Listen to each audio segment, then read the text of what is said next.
এখন আমরা একটা বিষয় বুঝবো, সেটা হচ্ছে স্পর্শকোণ বলে একটা কোণ আছে এই চ্যাপ্টারে, আমাদের খুব ইম্পর্টেন্ট একটা অ্যাঙ্গেল, সেই অ্যাঙ্গেলটা আমরা বুঝবো।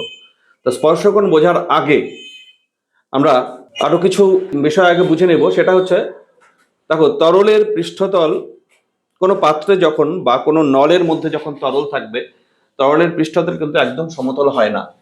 ধরো কোনো নলের মধ্যে যদি আমরা তরল নিই, ধরো এটা একটা নল, এই নলের মধ্যে যদি একটা তরল নেওয়া হয়, তরলের যে পৃষ্ঠতল সেটা দেখতে অবতলাকার হতে পারে, আবার উত্তলাকার হতে পারে, আবার সমতল হয়।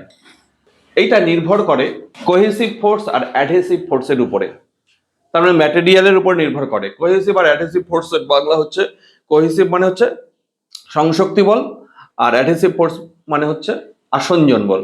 সংশক্তি আর আসঞ্জন বলের উপর নির্ভর করে এর বক্রতা অবতল প্রকৃতির হবে না উত্তল প্রকৃতির হবে নাকি প্লেন হবে, সমান হবে।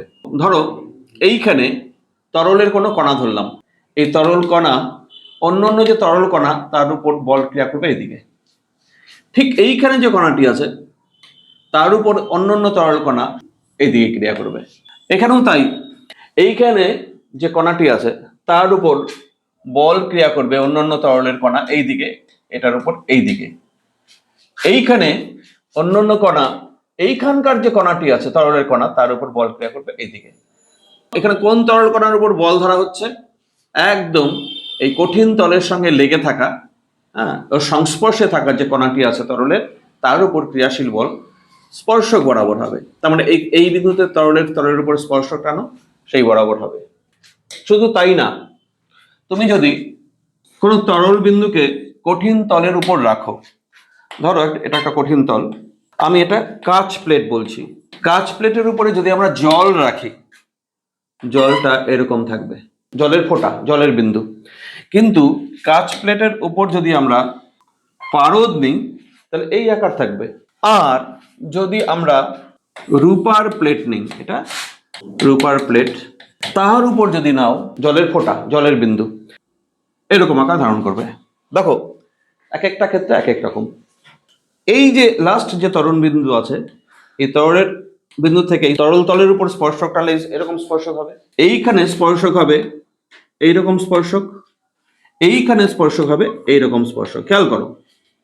এখন দেখো এই বিন্দু থেকেই যদি আমি একটা স্পর্শক টানলাম, আরেকটা করে স্পর্শক টানবো। এবার আরেকটা করে স্পর্শক হচ্ছে কঠিন আর তরলের যে সংস্পর্শ তল, সেই দিকে একটা স্পর্শক টানবো, মানে এইটা। ঠিক আছে? এইখানেও এই দিকে একটা স্পর্শক টানলাম, এইখানেও এদিকে একটা স্পর্শক টানলাম। ঠিক সিমিলার এইখানে স্পর্শকগুলো কোন দিকে হবে? আরেকটা করে স্পর্শক, এটা হচ্ছে তরল তলের উপরে, আরেকটা হচ্ছে এইদিকে একটা করে স্পর্শক, এইদিকে একটা করে স্পর্শক, এইখানে এইদিকে একটা করে স্পর্শক, এখানে এদিকে স্পর্শক, এইখানে স্পর্শক। দেখো দুটো স্পর্শক টানা হলো একটা বিন্দুতে, একটা হচ্ছে তরল আর কঠিনের সংস্পর্শতল সেই বরাবর, আরেকটা হচ্ছে তরলের পৃষ্ঠতলের উপরে। এইখানে এই কোণটাকে আমরা বলছি, এই কোণটার একটা নাম আছে। এখানে এই কোণ, এটাই হচ্ছে এইটা, এটা এই কোণ, এটাই হচ্ছে এই কোণটা, এটা হচ্ছে এই কোণ, এটা হচ্ছে এর মধ্যে এইটা। এটা যেমন কাঁচ প্লেটের উপর এটা জল, এটা কাঁচ প্লেটের উপর হচ্ছে পারদ, আর এটা হচ্ছে রূপার প্লেটের উপর এটা হচ্ছে জল। নিলে এইরকম কোণগুলো থাকবে। এখানেও তাই, এটা কাচের নল, কাচের নল, আর ভেতরে এটা তরলটা হচ্ছে জল, এটাও কাচের নল, তরলটা হচ্ছে পারদ, আর এটা হচ্ছে রূপার নল, আর ভেতরে তরলটা হচ্ছে জল। এই যে কোণগুলি তোমরা দেখতে পেলে, কোন কোন কোণ? এখানে এই কোণ বা এই কোণ, এইখানে এই কোণ, এইখানে এই কোণ, এইখানে এই কোণ। এই ক্ষেত্রে এই যে এটা দুটো স্পর্শকের মধ্যে যে কোণ, এখানে দুটো স্পর্শকের মধ্যে কোণ, এখানেও দুটো স্পর্শকের মধ্যে কোণ, এই কোণটার নাম হচ্ছে স্পর্শকোণ।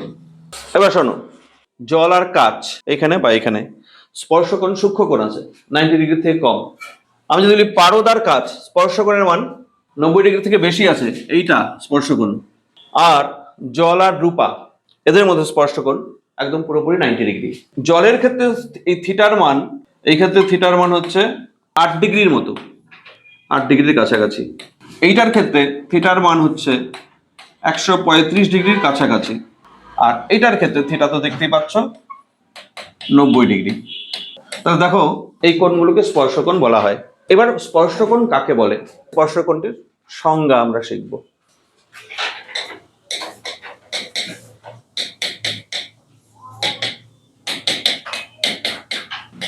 তরল পৃষ্ঠ কঠিনকে যে বিন্দুতে স্পর্শ করে সেই বিন্দু থেকে তরলের পৃষ্ঠতলের উপর অঙ্কিত স্পর্শক তরলের ভেতরে থাকা কঠিনের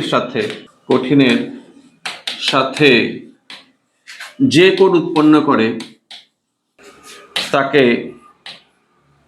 স্পর্শকোণ বলে। তো স্পর্শকোণের সংজ্ঞা আমরা শিখলাম। দেখো ভালো করে বলছে, আমি একটা সাইড ড্র করলাম, এটা কঠিন পদার্থ, এটা তরল। তরল যেখানে কঠিনকে টাচ করে, স্পর্শ করে, এই বিন্দুতে স্পর্শ করলো, তরলের যে তল আছে তার উপর একটা স্পর্শক আঁকলাম এরকম। এই স্পর্শক তরলের ভেতরে থাকা কঠিন, বাইরে না কিন্তু, এটাও কিন্তু কঠিন, আর এইদিকেও কিন্তু কঠিন আছে, উপরেও কঠিন আছে, নিচেও কঠিন আছে। তরলের ভেতরে থাকা যে কঠিন আছে তার সঙ্গে ওই স্পর্শকটি যে কোণ উৎপন্ন করে এটাকে বলা হয় স্পর্শকোণ। আচ্ছা, এটার সঙ্গে এই ছবিটা ড্র করে নাও, যদি পরীক্ষায় আসে স্পর্শকোণ কাকে বলে সঙ্গে একটা এই ছবি ড্র করে দেবে। এটা হচ্ছে তাহলে কাচের নল আর একটা জল। এবার আমরা দু একটা পয়েন্ট আমরা লিখি। স্পর্শকোণ থিটা লেস দেন 90 ডিগ্রি হলে পৃষ্ঠতল কেমন হবে, অবতল। আরেকটা জিনিস হয়, তরল কৈশিক নলে ঊর্ধ্বে আরোহণ করে। আরেকটা পয়েন্ট হচ্ছে কমা দিয়ে তরল কঠিনকে ভেজায়। উদাহরণ হচ্ছে জল এবং কাচ। আর গ্রেটার দেন যখন 90 ডিগ্রি হয়, এটা হলে কি হবে, পৃষ্ঠতল উত্তল হয়, তরল কৈশিক নলে নিচে নামে এবং তরল কঠিনকে ভেজায় না। আর থিটা যদি 90 ডিগ্রি ইকুয়াল হয় তাহলে পৃষ্ঠতল সমতল, কৈশিক নলে ওঠানামা করে না, উপরে ওঠে না, নিচেও নামে না, আর এক্ষেত্রে কঠিনকে ভেজায় না। তো স্পর্শকোণের ব্যাপারটা এই। আচ্ছা, এখন আরেকটু আমরা বুঝি, অবতল পৃষ্ঠ হচ্ছে কেন হচ্ছে, উত্তল পৃষ্ঠ হচ্ছে কেন হচ্ছে, এটা যদি আমরা বোঝার চেষ্টা করি, ব্যাখ্যা একটু ধরি।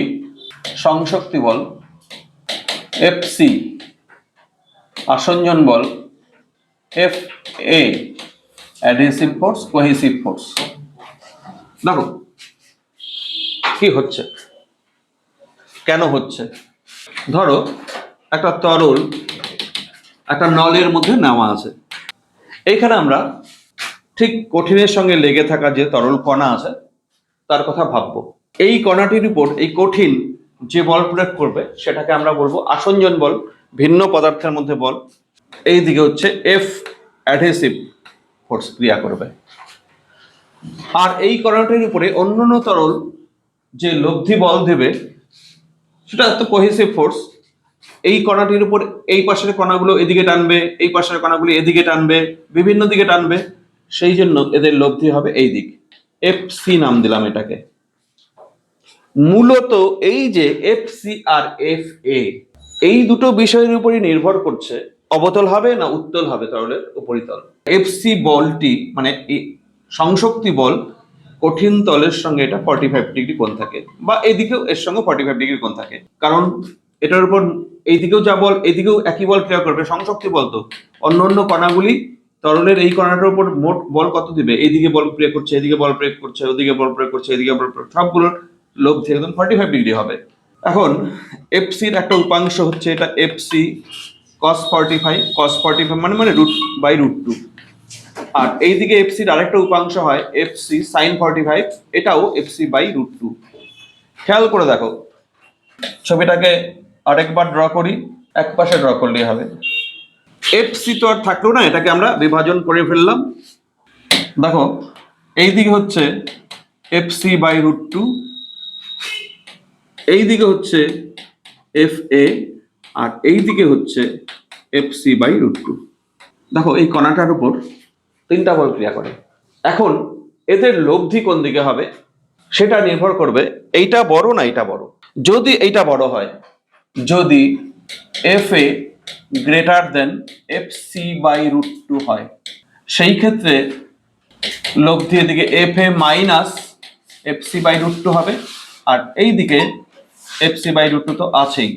এখন এই দুটো বলের লব্ধি হচ্ছে এই বরাবর, তাহলে তরল কণার উপর যে লব্ধি বল ক্রিয়া করছে এফ নেট এই বরাবর। এইবার আমরা এইটাও জানি তরল কণার উপর লব্ধি বল যেই দিকে ক্রিয়া করে তার সঙ্গে লম্বভাবে হবে তরলের তল। তরলের তল হয় এই লব্ধি বলের সঙ্গে লম্ব হবে সর্বদাই। যেমন তোমাকে যদি বলা হয় জলের তল এরকম অনুভূমিক হয়, কেন? আমি যদি এখানে একটা জলের কণা ধরি, তার উপর লব্ধি বলের মান নিচের দিকে এমজি, সেই জন্য অনুভূমিক হয়। আচ্ছা, আমি যদি জলকে একটা পাত্রে নিয়ে ত্বরণ সহ গতিশীল করি, এদিকে যদি গতিশীল করি ত্বরণ সহ, তাহলে কেমন হবে? তরলের তল নিশ্চয় অনুভূমিক থাকবে না। তখন কেন অনুভূমিক থাকবে না? কারণ দেখো এই যে তরলের কণা আছে, এই তরলের কণার এমজি নিচে দিয়ে বল ক্রিয়া করবে, আর এটা হচ্ছে এদিকে এ অ্যাক্সেলারেশন নিয়ে ত্বরণ নিয়ে গেলে তরল কণার উপর এইদিকে একটা বল ক্রিয়া করবে, যেটাকে আমরা সিউডো ফোর্স বা অরিক বল বলি। এই যে দুটো বলের লব্ধি এখন এই দিক, এই যে লব্ধির দিকে তাকাও, লব্ধি হচ্ছে এই দিক, এই লব্ধির সঙ্গে মানে এফ নেট, এই লব্ধির সঙ্গে থাকবে তরলের তল লম্বভাবে, সেই জন্য তরলের তল এইভাবে থাকে। লব্ধি বলের সঙ্গে তরলের তল লম্বভাবে থাকে। এখন এখানে আসো, আবার আমাদের আগের জায়গাতে আসি। লব্ধি বল এরকম, তাহলে তাহলে তরলের তল এরকম হবে। ঠিক পরের যে কণাটা তার উপর লব্ধি বল আবার এরকম, তারপরের উপর কণাটা লব্ধি বল এরকম, তার মানে তরলের তল এখানে অবতল প্রকৃতির হচ্ছে। এই কণাটার উপর লব্ধি বলের দিকে, ঠিক পরের কণাটার উপর লব্ধি বলের দিকে, এরকম পরের কণাটার দিকে লব্ধি বলের দিকে, এই ঠিক মিডিলে কণাটার উপর লব্ধি বলের দিকে, এই কণাটার উপর লব্ধি বল এদিকে, এই কণাটার উপর লব্ধি বল এদিকে, এই কণাটার উপর লব্ধি বল এদিকে, এইভাবে এইভাবে এখানে অবতল হচ্ছে তরলের উপরিতল। তাহলে অবতল হওয়ার কারণ কি? এফ এ মানে আসঞ্জন বল F C by root two থেকে বড় হতে হবে। এইখানে স্পর্শকোণ কোনটা যদি বলা হয়, দেখো এফ এফ নেট যেটা লব্ধি বল, তার সঙ্গে লম্ব দিক এইটা তরলের তল, এই যে এই কোণটাকে আমরা বলছি স্পর্শকোণ। এই ক্ষেত্রে তাহলে স্পর্শকোণ 90 ডিগ্রি থেকে কম আছে। এফ নেটের যে লম্ব কঠিনের সঙ্গে যে কোণ করে সেটাই স্পর্শকোণ। আচ্ছা, গেল একটা কেস। এবার এটা 1 নম্বর কেস গেল। এবার 2 নম্বর কেস আমরা দেখি। যদি F A less than F C by root two হয়, সেই ক্ষেত্রে তখন দেখো পরিষ্কারভাবে আমরা বুঝতে পারছি যে এখানে যে তরল বিন্দু আছে এফ এটা ছোট আর এফ সি বাই রুট টুটা বড়, তখন এদিকে হচ্ছে F C by root two minus F A হবে, তখন আর এইদিকে বল নেই, আর নিচে আবার F C by root two তো আছেই। এখন দেখো লব্ধিটা দাঁড়াচ্ছে এই দিক কণার উপর, এফ নেট দাঁড়াচ্ছে এই দিকে। পরের কণার উপর লব্ধি বল, ধরো এখানে পরের একটা কণা, তার উপর লব্ধি বল এরকম, তারপরের কণা লব্ধি বল এরকম, তার উপর কণা তার লব্ধি বল এরকম, আবার এইখানকার কণার উপর লব্ধি বল এইদিকে। তাহলে এইখানকার যে কণাটা আছে তার উপর লব্ধি বল এফ নেট এইদিকে। আচ্ছা, আমরা আবার জানি তরলের তল কেমন হবে, এই এফ নেটের সঙ্গে লম্বভাবে থাকে। এফ নেটের সঙ্গে লম্বভাবে থাকা মানে তরলের তল হবে এরকম, এইরকম উত্তল। এফ নেট এই যে এর সঙ্গে লম্বভাবে থাকবে তরলের তল, তাহলে উত্তল প্রকৃতি হওয়ার কারণ হচ্ছে এফ নেট ভেতরের দিকে। তার মানে এখানে এফ এ এটা ছোট, F C by root two বড়। এইখানে এইটা হচ্ছে স্পর্শক, এইটা হচ্ছে স্পর্শক, এইটা থিটা স্পর্শকোণ। তাহলে এই ক্ষেত্রে উত্তলাকার হয়। আর যদি 3 নম্বর কেস হচ্ছে যদি এফ এ আর FC বাই √2 একদম এক্স্যাক্টলি সমান হয়, তাহলে এইখানে যে তরল কণাটি আছে এদিকে FA ছিল আর এদিকে FC বাই √2 ছিল, এটা সমান মানে ক্যান্সেল হয়ে গেল, শুধুমাত্র থাকে নিচের দিকে একটা বল FC বাই √2। তাহলে এইটাই এখন F নেট, এইটাই F নেট, ও দুটোতে জিরো। তাহলে এটাই যদি F নেট হয় তাহলে এগুলো রাখার দরকার নেই। এখন কণার উপর তাহলে লব্ধি বল কি একদম সরাসরি নিচের দিক, তাহলে এইখানে তল কেমন হবে? পৃষ্ঠতল, তরলের পৃষ্ঠতল নিশ্চয়ই সমতল হবে।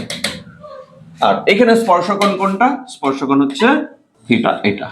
তাহলে দেখো স্পর্শকোণ যে ক্ষেত্রে উত্তল হচ্ছে সেই ক্ষেত্রে স্পর্শকোণ গ্রেটার দেন 90 ডিগ্রি, যে ক্ষেত্রে অবতল হচ্ছে স্পর্শকোণ লেস দেন 90 ডিগ্রি, যে ক্ষেত্রে সমতল হচ্ছে তরলের তল সেই ক্ষেত্রে এরকম হবে। তাহলে বুঝলে?